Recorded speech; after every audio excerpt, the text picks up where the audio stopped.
आपको क्या अल्लू अर्जुन की आवाज उठाओ बोल के चंद्रायन गुट्टे वाले ओढ़ डाले। मस्जिद मोइनाबाद जागीरदार मस्जिद का शहादत क्यों हुई, कांग्रेस से सवाल करो। आप हेड्रा की जब बात करें, आपके जहनो दिमाग और आपकी जुबान पर Fatima Owaisi school of excellence Ballaguda आपके दिमाग में था। आप हेड्रा के बारे में बात करना है तो चादर घाट के अंदर जो नोटिसें दी गई, जो तोड़े जाने वाले हैं, आप उनके बारे में क्यों सवाल नहीं करते। मिल्ली मसाहिल से ज्यादा इस वक्त अपनी जाती मसाहिलों को तरजीह दे रही है कुलीन मजलिस इत्तेहादुल मुस्लिमीन। जो सरकार में आया उसकी चाटोगारी करो, उसकी चापलूसी करो, उसकी जूतियां चाटो। क्यों? आपके पास वक्फ की लूटी हुई जायदादें, उसकी फाइल मौजूद है वक्फ के चीफ मिनिस्टर के पास। हरीश राव असेंबली में बोले कि रोडों पर शराब पीने की चेकिंग कर रहे हैं, बोले वैसी एक असेंबली में चेकिंग करो। कई फ्लोर लीडर्स पी के आ रहे हैं, बोले तकरीरा सुनने के बाद समझ में आ रहा कि कौन पी के आ रहा। सुबह में उसकी गालियां दे रहे हैं, शाम में इसकी तारीफ कर रहे हैं, जर्रा तलब उठी तो बोल रहे हैं अल्लू अर्जुन का क्या हुआ बोल रहे हैं। ये सब कुछ समझ में आ रहा। इलेक्शन से पहले आरएसएस अन्ना बोले, एक बार बोल के दिखाओ। अब जो हुकूमत बनी हुई है, माजी की हुकूमत, तो गालियां दियो, इनको खुश करो। शर्म उनको आती है जो शर्माते हैं, ये तो ऐसे बेशर्म है कि शर्म भी इनसे शर्माती है। विंटर सेशन असेंबली का इस मरतबा 9 दिसंबर से 21 दिसंबर तक चलता रहा। इस मरतबा हमने तेलंगाना असेंबली में बहुत ड्रामे देखे, बहुत से आर्टिस्टों को आर्ट करते हुए देखा। बाज़ लोगों को तो ऐसे भी देखे कि वही असेंबली में वही चेयर पर कभी ठहर के इनकी तारीफ, उनको बुराई, उनकी बुराई, इनकी तारीफ। अलग अलग मनाजिर हम हैदराबाद वाले, तेलंगाना वाले देखते रहे। उसी असेंबली में इस मरतबा जो 12-15 दिन असेंबली चली, यही 12-15 दिन जो असेंबली चली, इसमें हमने ये नहीं देखा कि मुस्लिम मसाहिल पे जो सवाल करने थे वो सवालात तो नहीं हुए, लेकिन इनको बीआरएस 10 साल तेलंगाना को लूटती रही, ये बोलना अच्छा लगा। अपनी जायदाद, अपनी बिल्डिंग, अपने स्कूल की प्रॉपर्टी बचाने के लिए हेड्रा के बारे में बोलना इनको मुनासिब था। मुसलमानों के मसाहिल पे बोलना इनके लिए गवारा नहीं हुआ, लेकिन आलू अर्जुन पुष्पा इनको याद जरूर आ गया असेंबली में। जैनूर पर नहीं बोले, मोइनाबाद मस्जिद जागीरदार पर नहीं सवाल करे, वनपड़ती पर सवाल, जहाँ पर वनपड़ती में हमारी मुस्लिम बहनों के साथ, बुरखों के साथ बेतोहरमती हुई, उस पर नहीं बोले। कामारेड्डी जीवनदान स्कूल के अंदर एक 4 साल बच्ची का रेप हुआ है, जिसके एहतजाज के बाद कामारेड्डी के 35 से 40 बच्चों को गिरफ्तार किया गया। देखिए, रेप भी हमारी बच्ची का, एहतजाज करने वाले हमारे बच्चे, एफआईआरों में नाम डाला गया हमारे बच्चों का, हमारे ही बच्चों को जेल में डाला गया।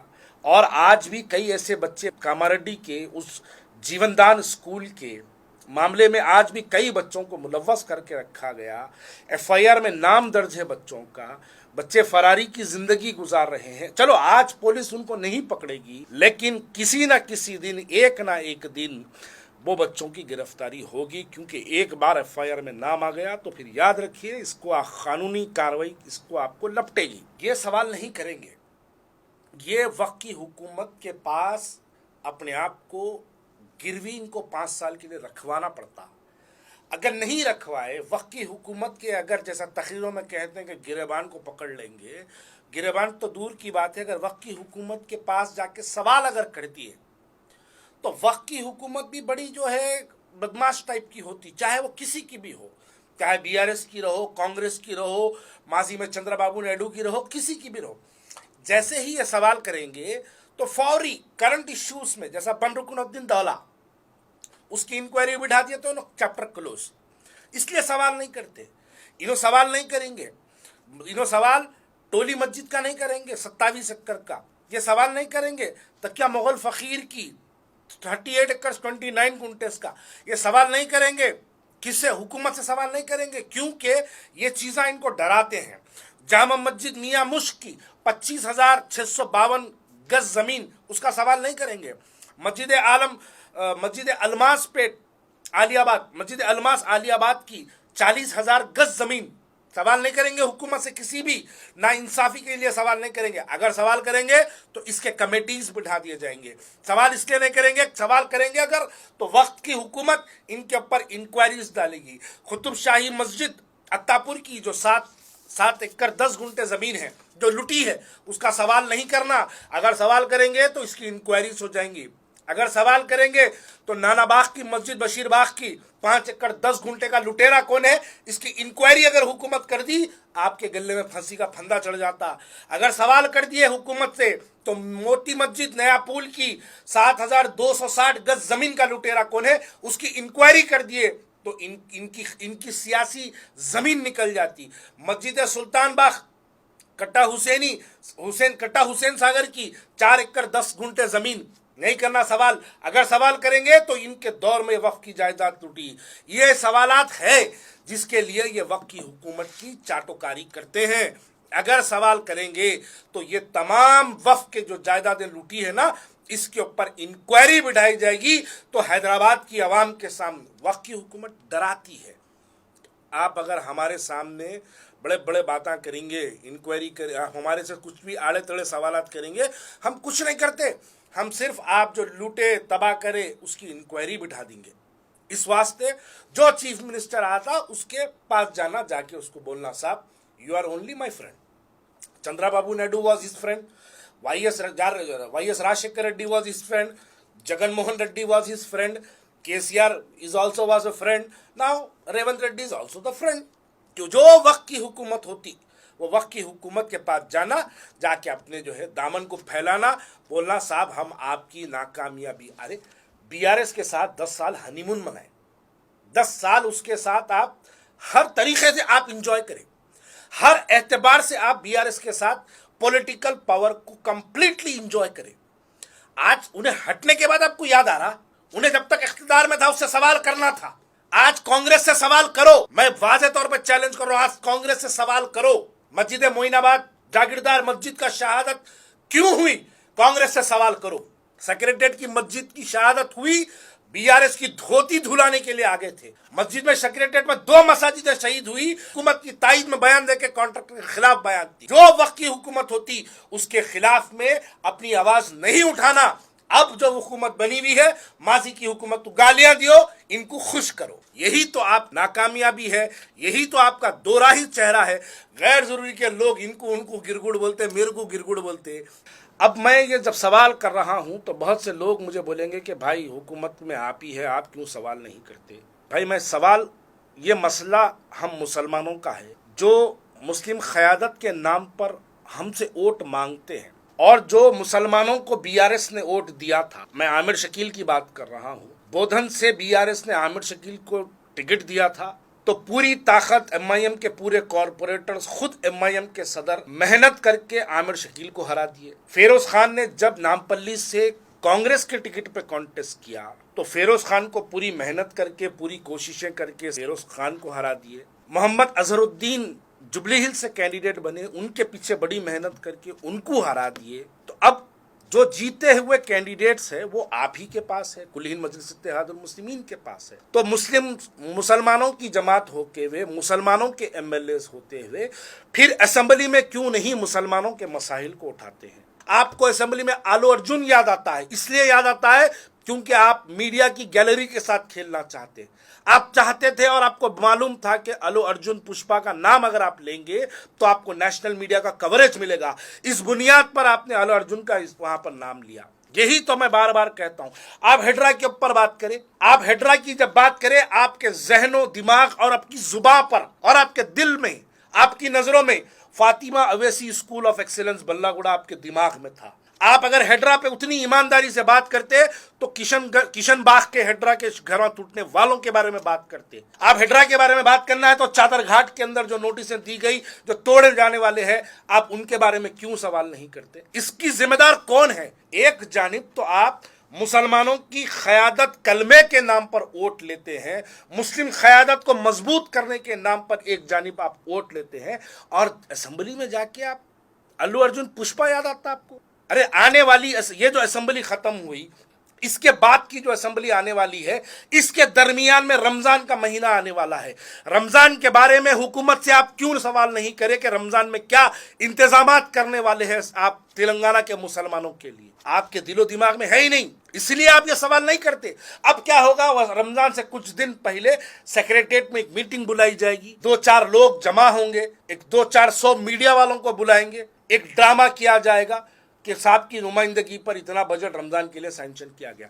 अरे असेंबली के अंदर रमजान के मुतालिक रमजान के महीने में कितनी जगह लाइटें जाती है, उसका आप सवाल करना था। एडिशनल मस्जिदों के बाहर ट्रांसफॉर्मर्स के बारे में आप सवाल करना था। रमजान के महीने के अंदर नालों का जो काम पेंडिंग है उसके बारे में आप सवाल करना था। रमजान के अंदर पिछली रमजान में हमने देखा कि पुलिस का जुल्म रमजान के शुरुआती दिनों में पुलिस का जुल्म शहर हैदराबाद के अंदर रहा, उस पर आप सवाल करना था। वहां पर तो तमाम मिनिस्टर, चीफ मिनिस्टर तमाम मौजूद थे, आप उनके सामने पिछले रमजान में जो हम पर जुल्म हुआ उसके बारे में सवाल करना था। आप ये नहीं करे। आप अल्लू अर्जुन, क्यों आपको क्या अल्लू अर्जुन की आवाज उठाओ बोल के चंद्रायन गुट्टे वाले ओढ़ डाले? जाओ अल्लू अर्जुन के बारे में सवाल करो बोल के आपको असेंबली के अंदर इस वजह से हैदराबाद की आवाम आपको, आपके 7 एमएलए को कामयाब करती है। अरे आप करो, नेशनल मीडिया की गैलरी के लिए मत खेलो। अब मुसलमान जिनको इलेक्शन आया तो आप कलमे की बुनियाद पे वोट मांगते हैं और असेंबली में जाके सौतेले भाई के बारे में सवाल कर रहे हैं। सगे भाइयों के बारे में करो, हम सगे भाई है हैदराबाद के मुसलमान, हमारे बारे में सवाल करो, कभी बोलो। Finance department, minority finance corporation किस पसमंदा हालात में चल रहा, उस पे सवाल करो। पिछली बार हज कमेटी वाले जो हज के नाम पर भेजे हाजियों को कितनी तकलीफ हुई हैदराबाद के, उसके बारे में सवाल करो। ये सवालात आप नहीं करते और जब हम ये आके सोशल मीडिया पे सवालात करते हैं, लेबल लगा देते हैं, टैग लगा देते हैं, मुनाफिक, खारिज इस्लाम, बीजेपी का एजेंट, आरएसएस का दलाल, ये तमाम लखब हम पे लगा दिए जाते हैं। असेंबली में बोले 10 साल बीआरएस तेलंगाना को लूटती रही, तो आप भी इस सवाल का जवाब दीजिए। फिर आप 10 साल तक उलमाए मशाखीन को लेके जाके बीआरएस की गोद में क्यों बिठाते रहे?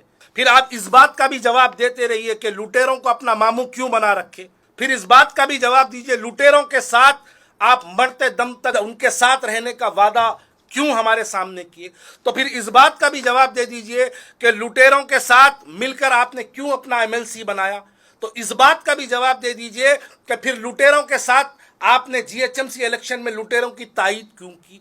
फिर आप इस बात का भी जवाब दे दीजिए कि लुटेरों का 10 साल रमजान का महीना इफ्तार की दावत में उन्होंने हाथ से देते, आप मुंह में लेते, क्यों आप 10 साल तक अगर ये लुटेरे थे तो आप इनके साथ क्यों थे? 10 साल तक आप उनकी हर इलेक्शन में तायीद करते रहे। आप फिर जवाब दीजिए, क्यों ये लुटेरों को आप 10 साल तक हर इलेक्शन में कामयाब करने की अपील की?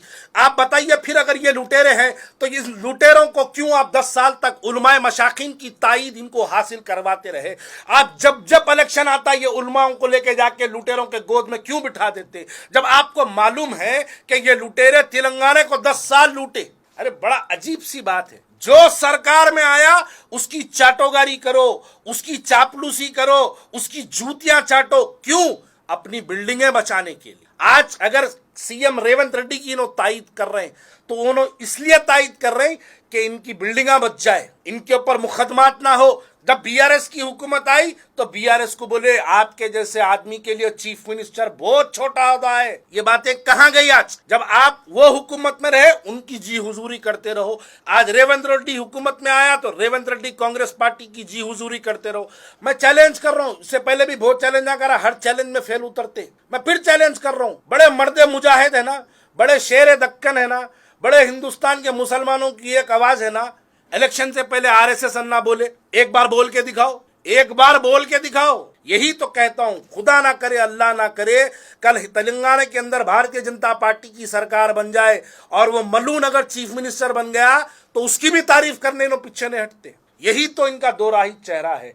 हरीश राव असेंबली में बोले कि रोडों पर शराब पीने की चेकिंग कर रहे हैं, बोले वैसी चेक असेंबली में चेकिंग करो। कई फ्लोर लीडर्स पी के आ रहे हैं, बोले तकरीरा सुनने के बाद समझ में आ रहा कि कौन पी के आ रहा। सुबह में उसकी गालियां दे रहे हैं, शाम में इसकी तारीफ कर रहे हैं, जर्रा तलब उठी तो बोल रहे हैं अल्लू अर्जुन का क्या हुआ बोल रहे हैं। ये सब कुछ समझ में आ रहा। अरे एक दिन के अंदर 3 एपिसोड, एक तरफ बोल रहे हैं कचरा गवर्नमेंट, किसको? कांग्रेस को। दूसरी तरफ बोल रहे हैं लुटेरे 10 साल लूट लिए बोल रहे हैं, फिर तीसरी तरफ बोल रहे हैं he is my childhood friend बोल रहे हैं। अरे बस कर दो भाई, अल्लाह के वास्ते बस कर दो। इसलिए बोल रहा हूं, जो हुकूमत में आया उसकी चाटोकारी करना, उसको अपना दोस्त बना लेना, इसलिए बना लेना क्योंकि हुकूमत की मिशनरी इनके खिलाफ ना हो। इसलिए हुकूमत मिली मसाहिल से ज़्यादा इस वक्त अपनी ज़ाती मसाहिलों को तरजीह दे रही है। कुलीन मजलिस इत्तेहादुल मुस्लिमीन, वो सालारे मिल्लत अले रहमा हुआ करते थे, जो हुकूमत के गिरेबानों में हाथ डाल के पकड़ते थे, सवाल करते थे हुकूमत से, असेंबली में ठहर के वक्त के चीफ मिनिस्टर को सालार बोलते थे। आप में हिम्मत कहां गई? क्यों? सालार पाक दामन हुआ करते थे, इसलिए सालार हुकूमत से नहीं डरते थे। लेकिन आपके पास 100 पक्के हैं, आपके पास वफ की लूटी हुई जायदादें, उसकी फाइल मौजूद है वक्त के चीफ मिनिस्टर के पास। आप कितनी वफ की जायदादें लूटे, इन तमाम का रिकॉर्ड वक्त की हुकूमत के पास है। इसलिए आप वक्त की हुकूमत से सवाल नहीं करते। अगर आप सवाल करेंगे तो आप पर ये तमाम एजेंसीज को लगा दिया जाएगा। इसलिए आप मिली मसाहिल को तरजीह देने की जगह ज़ाती मसाहिल को तरजीह दे रहे हैं। इसलिए इस मर्तबा असेंबली में एक ड्रामा किया गया, सिर्फ एक ड्रामा किया गया। अवाम के मसाहिलों पे कोई गुफ्तगू नहीं हुई, फिर बहस और टकरार चलती रही, लेकिन हमारे तमाम मसाहिलों को दबा के रख दिया गया।